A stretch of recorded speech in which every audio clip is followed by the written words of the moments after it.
Hello, world. Welcome to the fifth instance of the ERC podcast. I am honored to have David Spiegel here with me.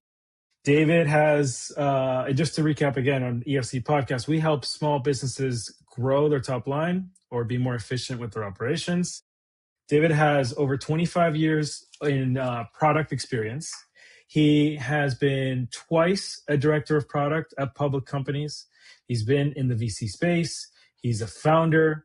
He has his MBA from Kellogg. And he's done a really great job getting into hard places. And one way that he'll talk about is the capital N network. I'm sure that's helped throughout. He loves helping people achieve their goals and being in corporate America, I think there was moments, David, where it got to what have you done for me? But he sees the return that he sees in his new world, where he's helping people connect with the right people. And anything else I may have missed, David? No, I think that's it. Yeah, in corporate, it just got to the point where it's like the business was constantly asking, "What have you done for me lately?" And the recognition wasn't there. And so in coaching, what I've found is in each call, these one-on-one or group calls, people tell me like, "Wow, you really opened my eyes," or "I did the thing you said and it worked," or whatever. And there's more appreciation. So I feel like I'm still making impact, but there's a more direct human to human aspect to it. So that's what I Yeah. like about the coaching. Yeah, and I met David through a program where he was my career coach for networking and opened my world. It really is. There's the front door to get into places, and there's a long line, and then you can use the side doors if you know how to access them and how to leverage LinkedIn. He's been very focused on helping product or tech people get their roles. I'm encouraging him, and I think he's starting to expand into these same practices are LinkedIn for a new client, for a new referral. So, David, can you talk about a little bit into this transition period where you're going, hey, everything I've been doing for product people getting roles, how does that translate to other aspects of business and life? Yeah, so I mean, I'll just be very direct about it. You introduced me to somebody who's doing networking for small businesses, and I was listening to that person talk and realizing that they are a little further ahead of me in terms of the networking um, depth because they're basically applying networking to everything where I was just doing networking for landing jobs. So we're both talking about the same concepts, both understanding the same things, which we're going to get into, little tease here. Um, but but he's trying to find the right words for it. He's articulated it in a broad sense and then help people use it in specific instances. I'm just currently helping people use networking to land jobs, but I'm realizing that I could be coaching people to use networking to land clients, to land partners, to grow their business, to do whatever. The principles, the generic principles still apply. It's just how you implement them in different fields or what type of, whether you're an employee or a business owner. Yeah, and I do want to give him a shout out because he's been so Yeah, helpful. go ahead. Jeff Tockman from the Referral Navigator. Anyone for referrals, he's really a guru. And I think what you were looking for is the systematizing and the Yes, heuristic development. There were great questions in a webinar we had codifying. Yeah. yesterday where it was like, how do I know if someone's a good referral source for me? And it was like, well, you can look at these questions, think about how they rank, put numbers into it, and then they'll just tell you objectively if they're a good referral source or not. And so Yeah, another thing that he was talking about was like the difference between an introduction source and a referral source. And then he's also talking about trust. And so where I was using those terms was I was teaching people, I was like, hey, if you want to work at a big tech company like Google, you can't just say, I want to work at Google and then hope someone is going to give you a referral. There's steps to it. You want to work at Google? Great. Where do you want to work at Google? Google does hardware. Google does software. Google does satellites. Like what do you want to do at Google? Pick a team. Oh, Geo, you want to do maps? Great. Google Maps. And what's your title? Product manager. Fine. Now we're going to look for product managers in Google Geo, because that's the name of the team, on LinkedIn. Oh, you're not connected to any, but you are connected to a designer in Google Geo. Great, that's your intro source, and your referral source is going to be the hiring manager. So I'm using some of the language that he's made generic, and I'm teaching it in the how to get hired way, but any of your small business owners can think of it the same way. Yep.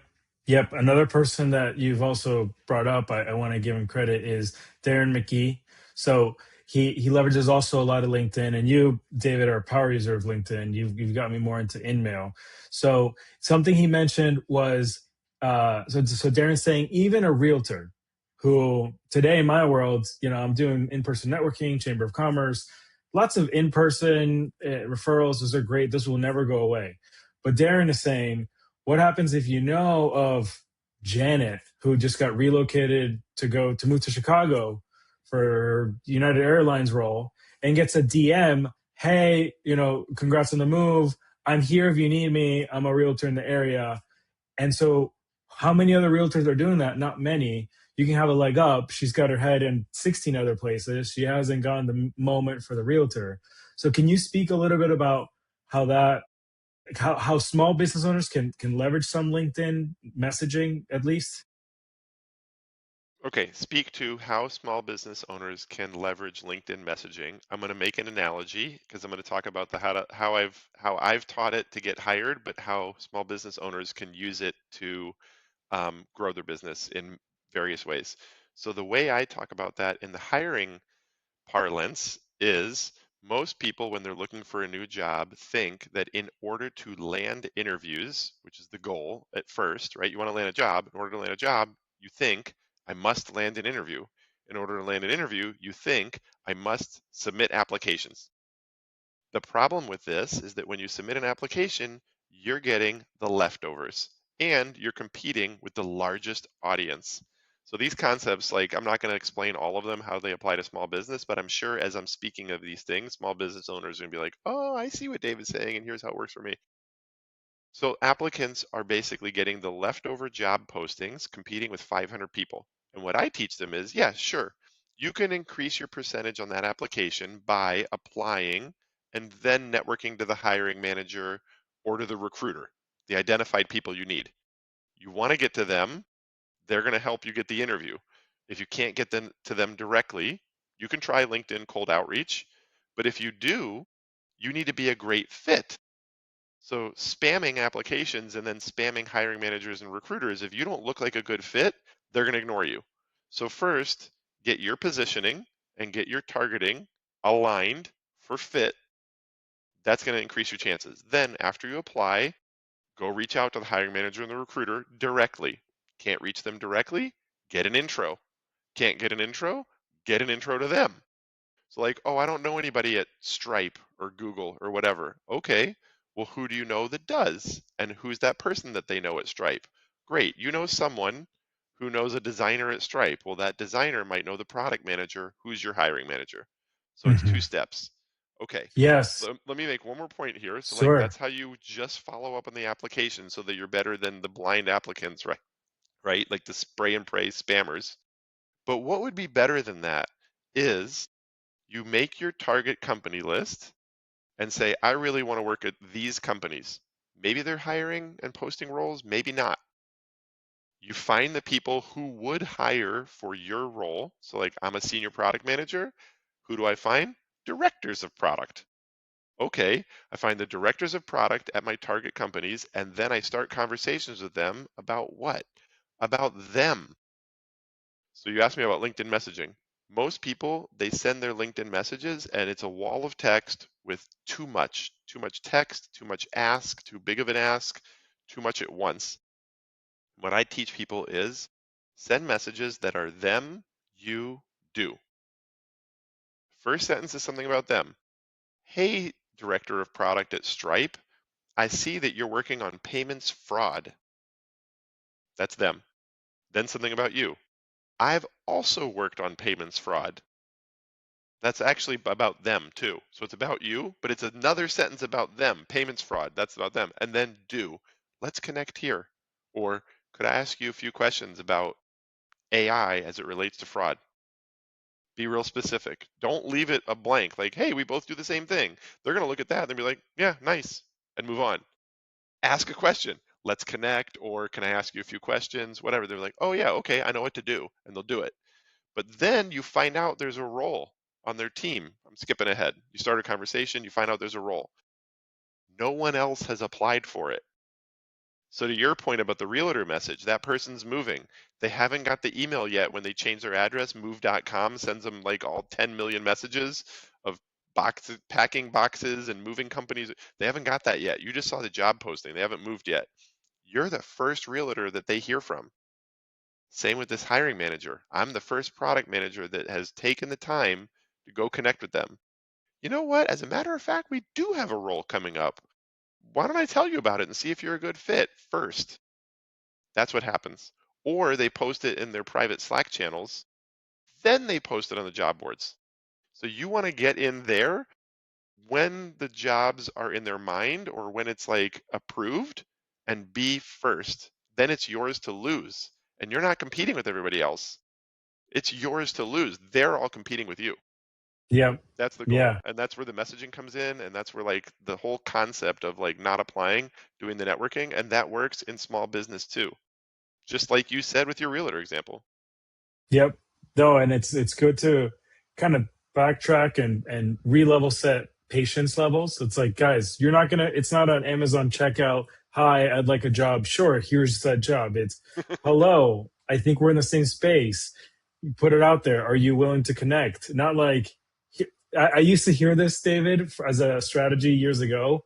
People would send cold calendar invites to prospects, and it's like you're way too, you skip 6 steps, you cannot do that, you will get blocked, immediately. So I think the patience game, the long game, the hey, I'm just here to connect is wonderful. I can already in my mind click someone in my network who works in the restoration space. So if you have flooding or mold, they'll come and with hazmat suits and clean it all up. So it's kind of niche, it's not like daily Well, it's cleaning not that that it's every. not that niche. I actually know somebody who does that in the western suburbs of Chicago. Okay, so this is gonna resonate hard. So in my networking group, he had mentioned, hey, I have found luck working with the HOAs of condos. They have a lobby. They could be on the preferred vendor list. Like, from the Jeff Tockman world, this is a referral source, or like it's a golden goose. They'll lay you 10 eggs. So, you know, we can come by and say, hey, I'm looking for a restoration. I'm looking for intros for HOA. Great. That's definitely a channel to pursue for your immediate network. Guys, anyone know HOA who lives in a condo? That can float, and then you can deploy the second channel, which I'm learning from you, from Darren. It's like, why not look at Graystar or whomever and find manager at operations lead at 123 Main Street and DM, hey, I've worked in 4 units in your building. Would love to stop by next time you're there.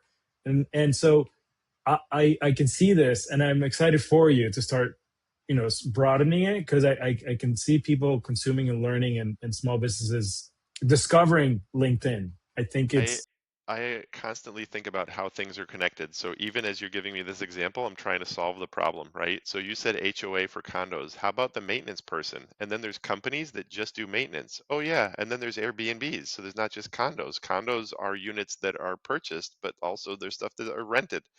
So there's apartment buildings or Airbnbs, and those all have roll-ups. They all have roll-ups. And so maybe this is my Kellogg brain thinking with like private equity, and like I read that the making of a blockbuster, and like, he started off in waste management or whatever, and like every town had a different garbage truck, and he just like rolled them all up into waste management, which is a national company. Just think of where the aggregators are. So one of the things that I talk about for a job search, but then I'll make the analogy again, is like, who are your super connectors? In my world with product management, the super connectors are the product communities and the leaders of those product communities. So product management is a very specific type of job, and you kind of got to talk to other product managers. But it's hard to do that. So some people realized, hey, I'm going to build a product management community, and I'm just going to like help product managers. One's called Supra, another's called Sidebar. That's where they all Like hang out. next play is another Next one. play is another one. Yep, Ben Lang, right? Yep.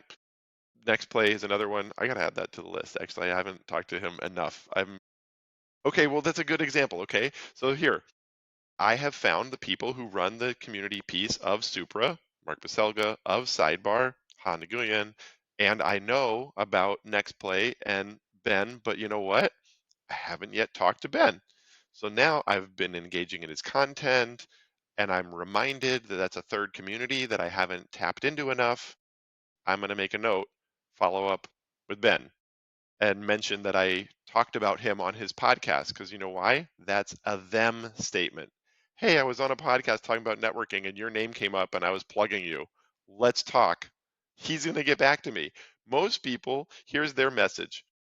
Hey, I do this. Can you refer me? It's so selfish. And then like, why didn't they help me? I was friends with them 10 years ago. Sorry, sometimes I get my high-pitched sarcasm voice because I get so many bad messages and people don't even understand why they're bad.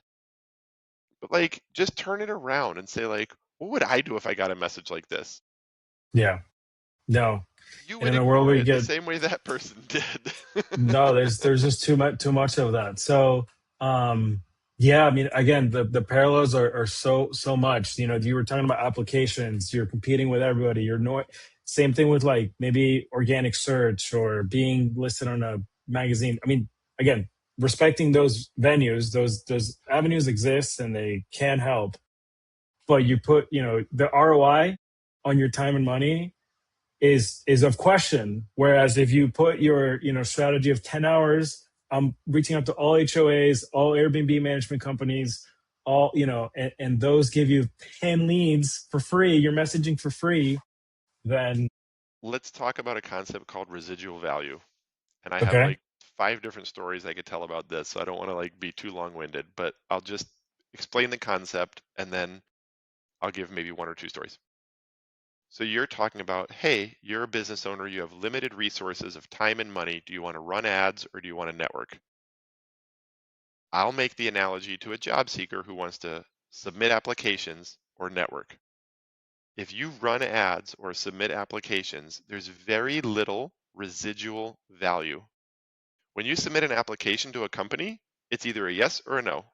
You get an interview or you don't. And then there's also nothing else going on. When you network to get an interview, again, it's a yes or a no. You do a bunch of networking, either you get interviews or you don't. But think of what else is happening. When you're networking, you are initiating connections.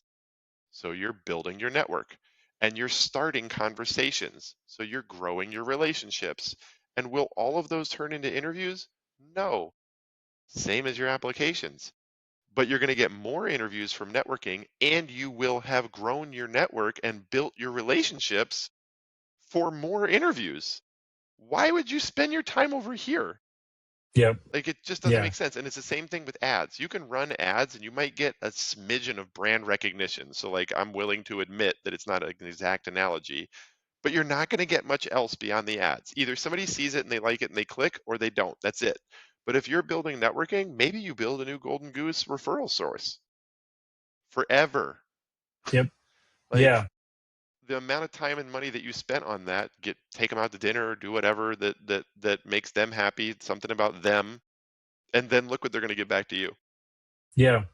No, it's currency. I think I had to click at some point this year where it was, you know, starting a book of business, you don't have that much offering that referral. So what is the one thing that new business owners can do is try to give referrals, try to find connections. And if you have a strong network, even though your book of business is zero, you have a very valuable resource, your network that people would like to touch into, and then you can divert, you know, the energy or the connections to where they need to. They'll have you in mind for other stuff. So I Well, love that. let me talk about one other piece here that we're kind of missing, because a thing that I say a lot is that everyone tells you that you should network, but very few people teach you how. Mm, And so if people are interested in working with me, like I know how. Even though I know how and I use the language of job search, like I definitely know how. So let me tell I don't want to get myself too far onto a tangent. The point I'm going to make is about establishing fit. Um, but the way I'm going to get there in terms of telling how is that like the concepts are the same, whether it's finding a job or doing anything else that requires networking, landing referrals or whatever. The fit is important. And you mentioned when you're starting your business, you don't have much. I get a lot of job seekers who are like, why would anybody respond to me, a stranger, if I send them a LinkedIn connection request?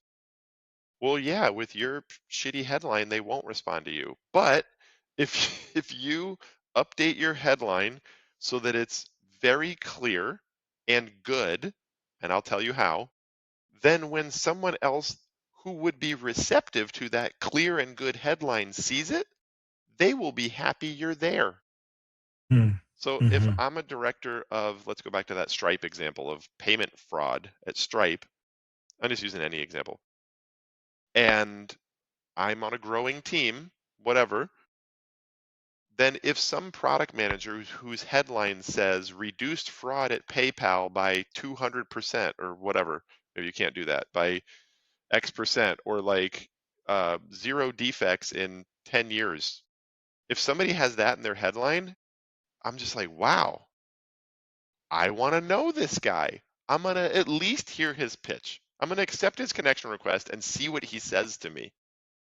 So a lot of people are like, what value do I bring if I've got no business and I'm not that good, I'm not this, whatever? What do you do? Who do you help? Is it clear? Can you show that you've done it? And can you show up to the people who need it? Whether it's immediately they need it now or not, like they generally need it, then you're helping them because they know they need to network. They need one of you in their network. Maybe not today, but you look good. Just looking good and being a fit, that's adding value. You know why? Because most people don't. Most people spray and pray and have really bad positioning. I do anything for anybody, and here I am. There's my high pitched voice again. Don't be that person. Like, just be really specific and be genuine and show up with a good fit enough times, and it'll click. So that's great because I was talking about the resource of the Book of Business Zero, your network, your knowledge is another great, mountain that people can tap into. So forgot about that. And then no, it's BNI has a core value of giver's gain. And it's surprising and paradoxical that if you just start giving, you will get it. You will get whatever the referrals, the business, the more connections, but you got to give to receive. So that's super helpful. I want to Um, I want to mention one thing about BNI because I recently went to a BNI event, and this was one of the anecdotes that I wanted to say. I very much enjoyed the BNI event, and I like how they run it. It's a great program. My friend was awesome. Like, he's actually starting another group than the one that he's currently in. Like, he's all in with BNI. For me personally, BNI is not very helpful. And here's why. And this is not to say anything bad about BNI. It's about fit. I live in Chicago and I'm teaching like software product managers who work at big tech companies how to land jobs in big tech companies, most of which are in Seattle, New York, and San Francisco. So my friends like, come to BNI. You're going to like build your business. No, I'm not. Like, the the probability of anybody in that BNI group that I went to helping me with my business is so low. In fact, who I saw in the group was an ex-attorney when I was getting divorced that I fired. I was not excited to see that person. But anyway, like, it's not for me because it's not a fit. So the point is, it might be a fit for others and it does work for other people, but book some time of your own on going to the highest value, closest fit places yep, where yep. that networking happens. So going back to the person who does the uh, Restoration cleaning. restoration stuff, I was looking for the word restoration because the person that I know does like flooding repair, but like, yeah, restoration. They could go to the Association of Apartment Managers. Yep, They yeah, meet once a month because there's a lot of stuff that you need to know to manage apartment complexes. Show up there and say, yes. hey, do your apartment complexes ever flood because somebody left the sink or the tub, or you live in a floodplain, or like whatever? here I am. Yep. I mean, we at ERC love manufacturers, hospitality. There's the Hospitality and Restaurant Association of New Jersey. There's the Manufacturing Alliance of New Jersey. There's groups and subgroups. So long as you don't live in, The you other know. quick side note to that BNI thing is, so I went to the BNI meeting, and good for BNI. Again, my friend, he gets a lot of business from them because it's a better fit for him. But what I ended up doing was reconnecting with that friend, and then he invited me to a guys' dinner group. And now in my personal network, I'm way better friends with just like a wider variety of guys, and I have something to do one Thursday a month. We like check out new restaurants in the Chicago suburbs, and I'm with 10 other guys having dinner, just catching up and whatever. So like while I had landed no clients from BNI, I reconnected with my friend, and now I landed a dinner group that I love going to. So the point is, like, it doesn't always have to be like grow my business number. It can also just be like enjoy my life and have dinner with my friends. This new friend group, I was lonely, now I'm not. I wasn't that lonely, but I'm just saying, like, you could be lonely, now you're not lonely. So yeah. Yeah. Um, so with the 5 minutes we got left, I'm trying to think about let's put ourselves in the shoes again of a small business owner in that BNI group, because why not? They've never used LinkedIn, and Okay. for whichever reason, or maybe they did, or like they have no profile photo, like they literally are user 10%. What knowledge do you want to instill in this person that hears this podcast to say, you know what, let me block off my Friday afternoon next week, and or talk to David after, you will share your contact info, and just be like, David, I need help just getting started, branding, and a playbook to reach out to my HOAs or whatever. Joe, it's so funny that you asked me that question because I have one kid who's a rising sophomore at University of Illinois, my oldest, and I have another kid who's a rising freshman at the University of Missouri, and I also have a rising sophomore in high school. And not that he's relevant to the story, but I also have a 4-year-old. And so all three of those kids, I'm trying to convince them, get on LinkedIn. I know you're on the social networks. I know you know social. And they're like, look, I posted this thing on TikTok. I got 3,000 likes. I'm like, I have 8,000 followers on LinkedIn. And they're like, whoa, dad knows game. Like, dad's got connections. Like, cool. I try to tell them, I'm like, you're at college. Like, go meet everybody and connect with them Mm, on LinkedIn. Build that mm, network now. And the cool thing about LinkedIn, so like even if you don't have a picture or a banner or a headline or anything, you have your name, they know who you are, right? You can use LinkedIn's QR code, and if people have questions, they can send it to me.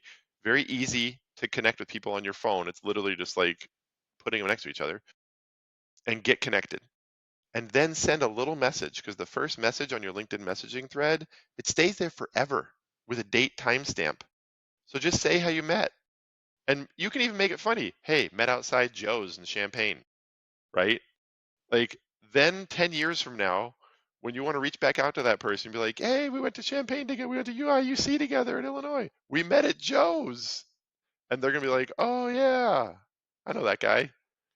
So just so my advice to you and your people who aren't on LinkedIn that much is the same as anybody else. I have a slide in my deck called "Is Never Too Late" because I work with a lot of people who are in their 50s and 60s that still want another job. It's also never too early. So like if you've been in business for a while and not done LinkedIn, never too late. Do it. If you're brand new to business and you've not done LinkedIn, it's never too early. Do it. Build that network. LinkedIn is the professional networking site. Then you can reach out to people through warm connections or find other people through cold connections or get intros. All of the above. Go do it. yeah, no, David, thank you. And I thought of something with your three kids in college. It's you had a line in one of your presentations that said, if you don't have a first degree connection, you don't have a second degree connection. So there's definitely a compounding effect of, you were at whatever, Acme Inc., and you didn't add the people that you worked with.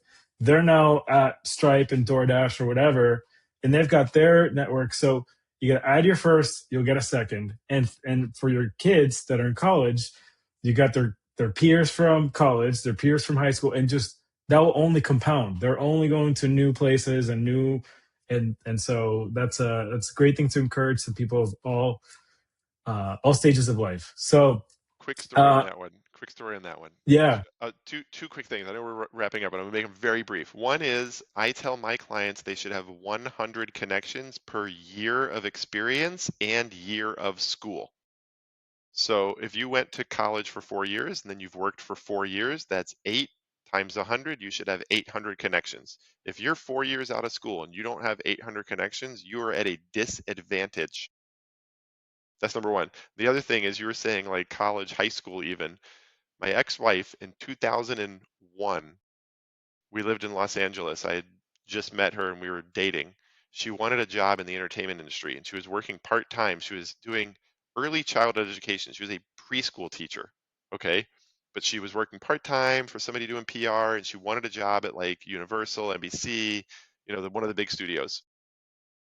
We ran into one of her high school classmates who was a production assistant on a top NBC show and said, "Hey, there's this opening." That got her foot in the door because she kept in touch with this person from high school. This is before LinkedIn, but she knew the person from high school. And then I helped her with her resume and interview skills. But the way she got that job was because of someone she went to high school with 7 years earlier in Chicago, and we're in Los Angeles.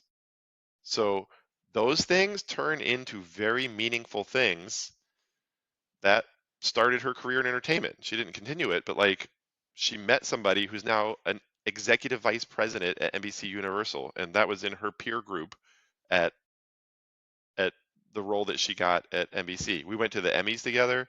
Like that person now works the Golden Globes every year, the other person. So like people you meet in high school can be the snowball or butterfly effect all the way get yep, SVP at public companies. no. Uh, I live in the building I live in right now because a middle school friend told me about it and sent me the There you go. opening before it posted on Zillow.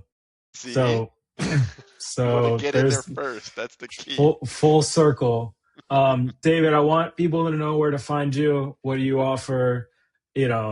It sounds like you're now opening to small businesses too. I want to encourage people in my network to explore that. So, where do they find you? Socials, etc. Best place is LinkedIn. It's David Spiegel, Speigel. And my program is called Networking Magic. I call it magic because magic is what people say others are doing when they can't understand how they're doing it. But in reality, magic is learning the secrets and practicing until mastery, and then you too can be a magician. So that's what I teach people, like how to do their own magic. And it's networking. So they can find me on LinkedIn. They can search Networking Magic or they can search for David Spiegel. Excellent, awesome. Thank you, everyone, for joining. Thanks, Joe, for having me. Well, we just had an amazing session with David. He pointed out how networking is universal. It can be applied for job searches in the tech industry to getting better referrals and clients for folks who own a restoration flooding company. And it was a real pleasure. I feel like I took a lot from it, and hopefully you did as well. And yeah, happy networking. Enjoy the world of LinkedIn. Take care.